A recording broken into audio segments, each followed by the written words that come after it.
estudos, tudo bem? Vamos lá. Muita gente já me perguntou sobre como elaborar resumo, como fazer anotação, e está chegando o Natal e acho que não tem presente melhor do que a gente trocar experiências, trocar conhecimento, principalmente nessa seara. Vou tentar ser o mais objetivo possível e por isso eu estou pontuando os 6 princípios de anotação para elaboração de resumo ou para anotação em sala. Tudo a gente tem que sempre pensar, e é daí que sempre aparece para mim algo sobre o qual eu tenho que pensar, é o seguinte: por que eu estou fazendo isso? Então esse é o primeiro objetivo. Eu sempre parto daí, porque quando a gente sabe por que a gente está fazendo determinada atividade, fica mais fácil de a gente fazer de forma consciente. Beleza? Ok. Por que a gente anota? A gente anota para poder registrar o momento. Você está em aula, você faz as anotações para você tentar registrar aquele momento. Se você está fazendo um resumo, você quer registrar aquele momento que, em tese, você tem a matéria fresquinha na sua cabeça e você acaba reproduzindo isso para o papel. Apesar de nos meus cursos eu não utilizar muito os resumos, pelo menos dessa forma, eu prefiro que você resuma isso na mente e guarde na memória, mas tem gente que gosta do papel e fica até um pouco dependente dele, e eu também não vejo problema nenhum. No entanto, que você faça isso de uma forma eficiente e eficaz. Muito bem. Vamos lá. A primeira coisa que a gente tem que pensar é a seguinte: se eu anoto para poder registrar o momento, eu preciso saber qual é o meu propósito quando eu estou em determinado lugar. Se eu estou numa aula, o meu propósito é assistir a aula ou registrar o momento. Na maioria das vezes, as pessoas estão ali para registrar o momento. Então, o que elas fazem? Anotam tudo que o professor diz, e aí o objetivo é totalmente reproduzir o que está sendo dito com a maior fidedignidade possível, para que em casa a pessoa consiga ver, consiga estudar e falar assim: pô, pelo menos o meu dinheiro não foi jogado fora porque aquela informação está ali no papel. E aí meu caderno está super completo e depois eu vou estudar. Quando a pessoa deixa acumular, isso dificilmente acontece. Muito bem, isso é só um ponto. Quando a pessoa está reformulando resumo, a intenção dela é fazer o seguinte: olha, eu tenho que passar isso numa linguagem minha, mais enxuta, mais sucinta, que eu consiga só estudar pelos meus resumos. Ótimo, a intenção é ótima, o problema é como se faz isso. E aí muitas das vezes a pessoa acaba elaborando um resumo que fica maior do que o material matriz. E daí é que a gente começa a ver os principais problemas. Eu começo falando o seguinte: a forma de anotação é muito importante. Ao invés das pessoas procurarem técnicas de leitura dinâmica e etc., seria interessante a gente compartilhar a seguinte reflexão: por que eu quero ler mais rápido? Eu quero ler mais rápido porque eu vou conseguir abarcar muito mais matéria, uma extensão maior de matéria em menos tempo. Ótimo. Por que não se faz isso para escrever? Se você elabora um resumo, é para que você faça as revisões através dele. E o grande problema é que ao escrever ou ao elaborar o resumo, muitas pessoas acham que estão treinando redação e querem escrever de forma muito prolixa, complexa, então ali se empolgam. Todavia, se vir em data vênia, você que vai ler isso, você está escrevendo material para você. E quando você faz isso, você está, na verdade, dificultando a tua leitura posterior. Por quê? Porque você está utilizando basicamente a mesma linguagem que o livro usa. E aí um professor meu disse que, há muito tempo atrás, que o caderno é um livro mal escrito, se você for fazer o resumo dessa forma. Então é muito importante o modo com que você aborda um material, principalmente para resumo. Vou falar um pouquinho do comportamento em sala, para anotação, e depois a gente cai dentro dos resumos, que eu acho que é uma aplicação super importante. Com relação às anotações em sala, essa preocupação exacerbada em você só reproduzir o que o professor está dizendo faz com que você esteja ali como um estenógrafo. Você não está preocupado em compreender ou em acompanhar o raciocínio. Você não pega uma coisa ou outra, mas depois você fala assim, não, mas está tudo anotado, quando eu chegar em casa eu vou rever. E aí você não tem, você perde a oportunidade, você perde aquele presente, que é a aula, você perde a oportunidade de tirar suas dúvidas, desenvolver um raciocínio, e você age de uma forma completamente mecânica na aula. E isso é um problema, porque se você colocar qualquer pessoa que saiba escrever, você bota ela fazendo, o efeito é basicamente o mesmo. Você está ausente, você só está o teu corpo ali, mas você não consegue raciocinar e participar da aula. E a aula, como dizia já o professor Pedro Luiz Piazzi, já é algo um tanto quanto passivo. Quando você fica preocupado só em anotar, você está totalmente ausente. O que é importante? Você precisa assimilar o que está sendo dito, para depois anotar. Há uma preocupação muito grande e, na verdade, um condicionamento desde sempre, que você anote, o professor falou, se anota, o professor falou, se anota. E aí eu costumava dar os exemplos quando eu falava sobre organizadores gráficos aqui nas minhas sessões. O professor chega e fala assim, olha, então o artigo 3º da lei tal não guarda compatibilidade vertical com a Constituição. Vocês estão entendendo? Está completamente dissonante do espírito da nossa Carta Magna. Daí está lá uma pessoa, dissonante, pô, bonito, compatibilidade vertical. Vou usar isso. O que ele quer dizer? Qual a ideia que está ali? Artigo 3º é inconstitucional. Acabou. Art. 3 inco. Acabou. E aí, numa preocupação em lógica, eu acho que é super louvável você tentar melhorar o teu vocabulário, mas faça isso lendo. Agora não é o momento, você está anotando, por exemplo, quando eu estou anotando o Alan, eu estou anotando para o Alan de amanhã que vai ler, então tem que facilitar o Alan ao máximo. Se eu começo a utilizar as palavras alheias, eu vou ter que fazer o mesmo esforço que eu faria em aula, supostamente, eu vou ter que fazer na hora que eu for ler, para poder entender. O melhor é que eu receba a informação, compreenda, se eu não compreender, eu tiro a dúvida com o professor, para ver se eu entendi a mensagem, e passo isso para o papel. Então a questão é de postura e de perspectiva quando você está fazendo isso. Ok? Muito bem. Eu vou bater, logicamente, muitas coisas vão servir, inclusive, para anotação em aula, mas eu queria bater mais para elaboração de resumo. E aí sim eu vou falar sobre os 6 princípios de anotação. Ok? Eu determinei 6 princípios de anotação que eu acho que vão fazer com que você melhore muito a tua forma de anotar, a tua forma de ver a matéria que você está estudando e a hora de revisar, que vai se tornar mais rápido e mais satisfatório, né? Mais palpável, vai ter um apelo maior para você poder estudar. Eu vou falar sobre isso. Primeiro princípio, e aí todo mundo sabe disso, escreva com as suas palavras. Pô, Alan, você vai falar sobre 6 princípios, escreva com as suas... Cansei de ouvir. O problema não é só ouvir, o problema é fazer. Por quê?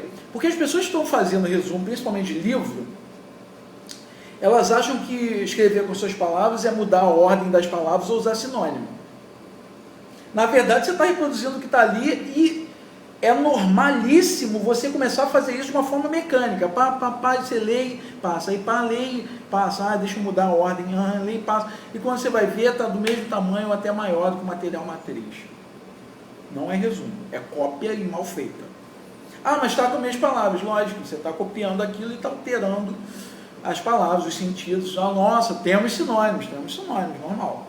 Mas um resumo efetivo você não está fazendo. Então, o primeiro princípio, escreva com as suas palavras, depende de uma coisa que é fundamental: compreensão plena do que você aprendeu. Porque se você compreendeu plenamente o que você acabou de estudar, facilmente você vai conseguir reproduzir isso de uma forma mais sucinta. E não se perder nas palavras. Então, na verdade, você tem que prestar atenção nas ideias e no discurso e ver como é que esse discurso está sendo desenvolvido, para que você entenda a mensagem e aí você consiga reproduzir o núcleo da mensagem, o que é importante e o que determina aquela mensagem principalmente. Beleza? Então, muita leitura, uma leitura mais densa e compreensão, aí sim, depois eu passo para o papel. Agora, você pegar, olhar e ficar passando para o papel, você está brincando, você está fazendo uma cópia e mal feita. Ok? Isso não é resumo. Muito bem. Tente utilizar gráficos. Os gráficos são sempre bons, né? Então, o segundo princípio o primeiro princípio eu escrevo com as suas palavras, o segundo princípio utilize e abuse das imagens.